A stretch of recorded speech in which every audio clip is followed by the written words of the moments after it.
Medical കോളേജിൽ ഒരു paracetamol പോലും കിട്ടും. അത് നമ്മളും കേട്ടിട്ടുണ്ട്. ഇനി പറയണ്ട് ഞാൻ രോഗിയായിട്ട് അവിടെ ചെന്നാൽ ജീവൻ രക്ഷ മരുന്നുണ്ടല്ലോ ബിപിക്കുള്ള അതുപോലും ഇല്ല. ഒരു 10 കൂട്ടം മരുന്ന് എഴുതിയാൽ 9 കൂട്ടം പുറത്തേക്ക്, ഒരു കൂട്ടം നമുക്ക് കഷ്ടിച്ച് വേണം അവിടെ നിന്ന് കിട്ടും.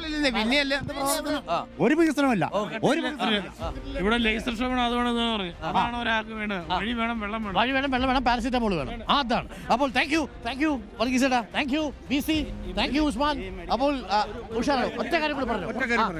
അതായത് നമ്മുടെ ഈ വനമേഖലയിൽ ആജീവനം എന്ന് പറയുന്ന പാമ്പ് കടിക്കുള്ള അഞ്ചുവനം, അത് പാമ്പ് കടിക്കുള്ള പക്ഷം ഈ ഇടുക്കി ജില്ലയിൽ തൊടുപുഴ ഒഴിച്ച് മറ്റു സ്ഥലങ്ങളിലെങ്ങുമില്ല.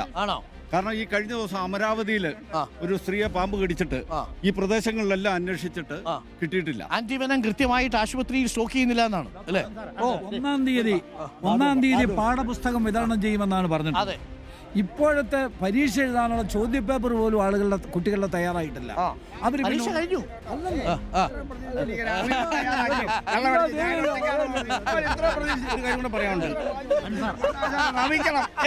ഇതുപോലെ ആളെ തെറ്റിയത് കള്ളം പറയാൻ വേണ്ടി വെള്ളം പിടിച്ചു കൊടുത്ത് ഇതുപോലെ ആളെ നിർത്തിയിരിക്കുക കണ്ടില്ലോ. ഡോക്ടർ ഇത്രയും രംഗത്ത് കേരളത്തിലെ മെഡിക്കൽ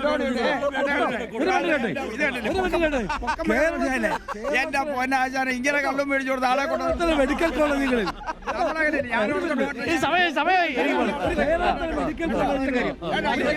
ഇത് തീരൂല.